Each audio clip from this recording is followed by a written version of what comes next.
Hey guys, SGT here, and it's always a pleasure to have our bi-weekly visit with Bob Chapman of the International Forecaster. Probably more to talk about today with Bob than ever before, so let's get started. Welcome back, Bob. I'm pretty good. You sound good. You sound like you're holding up. You don't sound as emotionally distressed as so many of the rest of us have been. Well, I don't let that stuff bother me. After 52 years in the trenches, it doesn't even faze me. You've seen it all, I know. Well, I put out a little sort of an emergency update for folks just to do a touch base because I don't want people to think that when the going gets tough, those of us who speak truth, just stay silent. Hide. Yeah, we just hide. That's No, right. because this is a little unexpected, but at the same time, I wanted the folks to whom this is new to realize that the same thing happened in 2008, right around the Bear Stearns crash, when they took it down to about 9. What do you make of this? Well, you got to expect this with a corporate fascist government. That's what we got. We got a dictatorship. They do what they want. The only saving factor is that the only thing that you can go to that's safe to put your funds into is gold and silver related assets. That's it. There is nothing else. Eventually, the stock market, the bond market's going to go down, and you can't go into real estate. And commodities are something that are a specialty. They're very difficult for the average person to get involved in.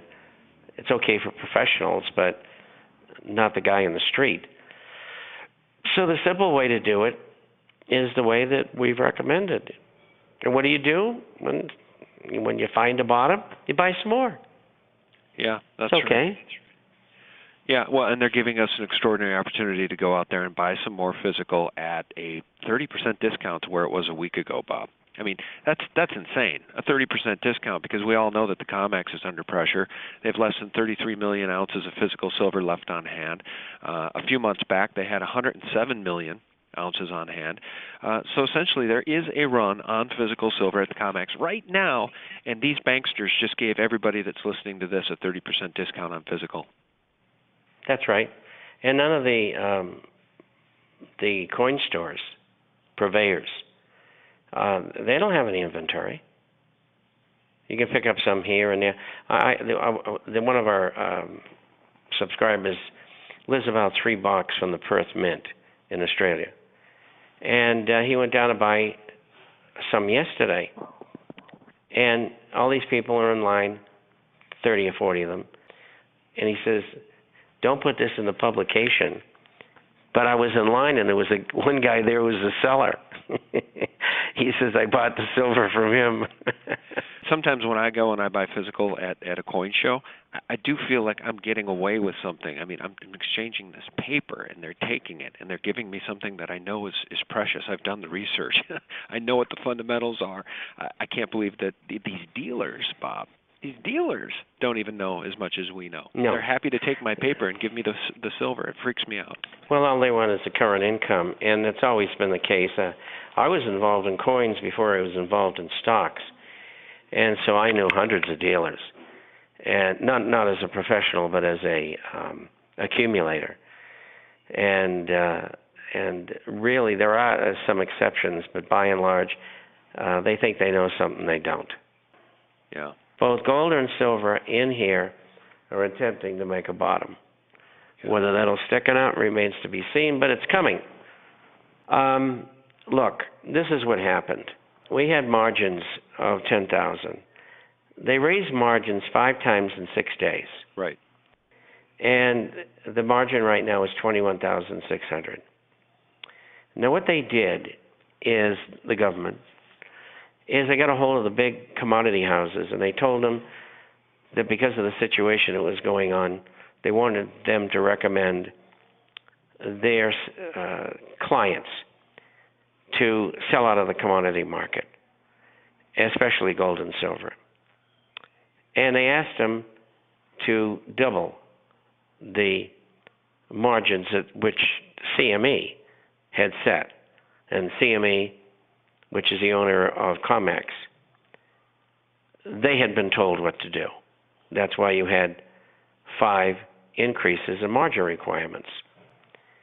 So the major firms first went to 30,000. Now they're at 42,000, which drives all of the small and medium-sized players out of the market. Mm-hmm. And that's why you've seen the fall that you've seen. I didn't think they'd take it that far. And the reason why is because we're looking at a situation where they have full exposure. Everybody's going to know what they're doing. Now, I've told my subscribers and others on the radio program starting just recently, and I'll tell you first why I'm doing this.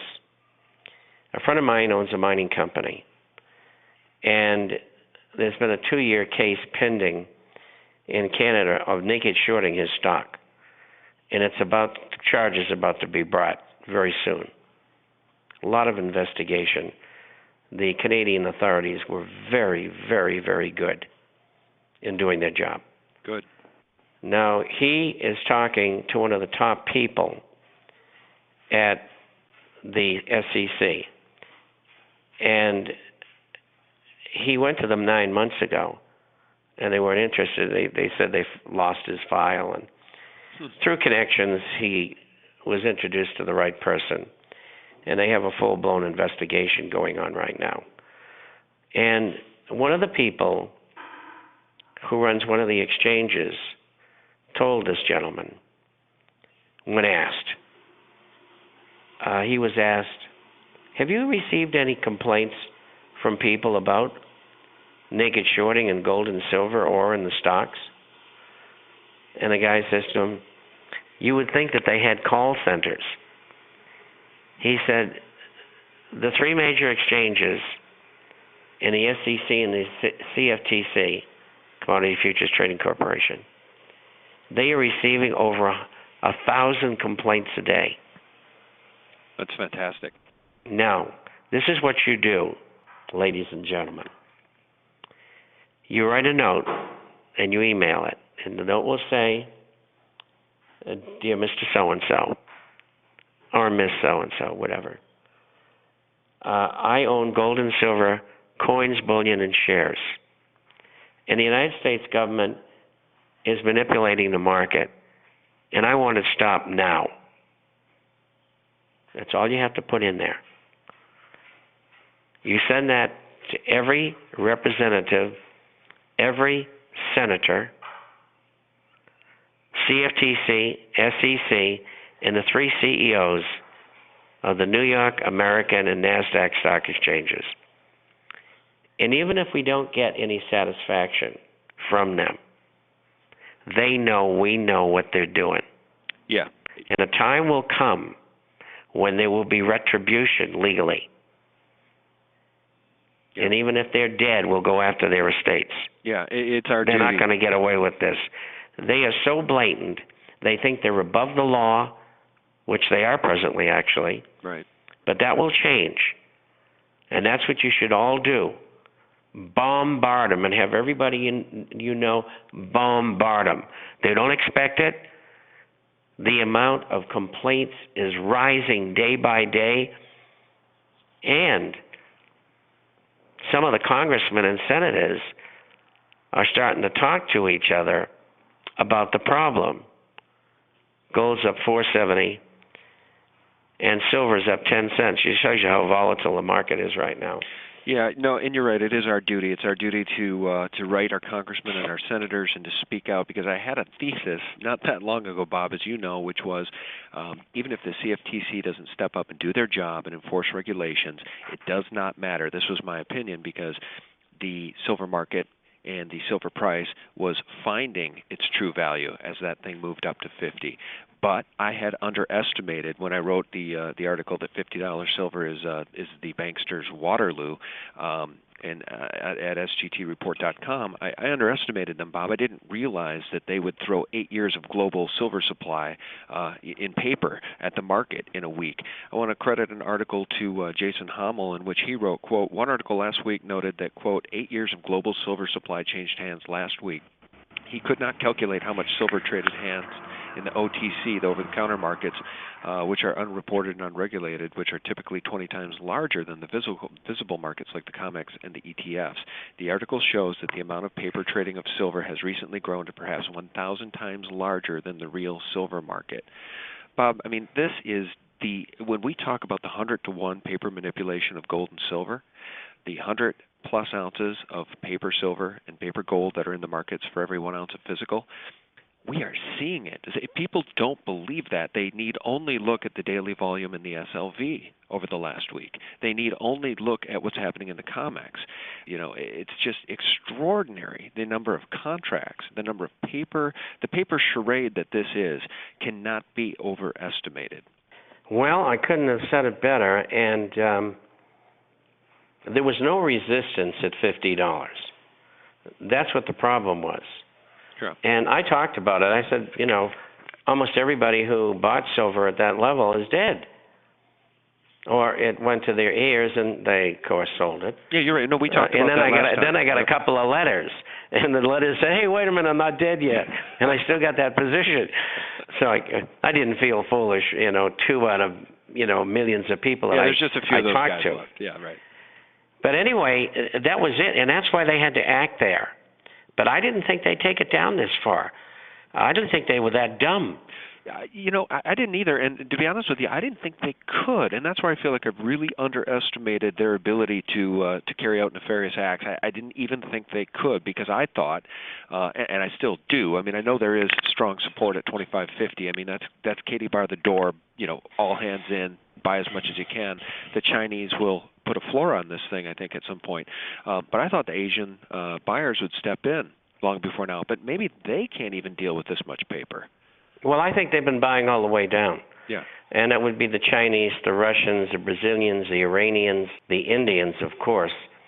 And lowly old Mexico, 96.4 tons they bought 2 months ago.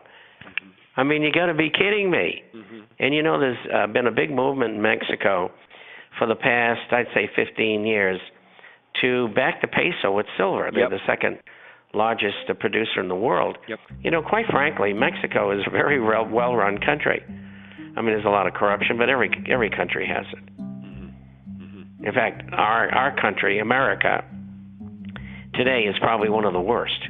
Well, I agree. As the Pentagon continues to wage war all over this planet with printed money out of thin air, seriously, it's beyond the pale. When I was a child growing up, Bob, I never thought that I would get to a point in my adulthood where I actually viewed my own government as an enemy of the planet. We could be a force for good, and that's what's so distressing to those of us who really do care about this country and want to take it back. Well, I found the same thing out when I went into counterintelligence. Boy, I tell you, it only took about 2 weeks, and I said, this is just another mafia. This concludes Part 1. Click here for Part 2.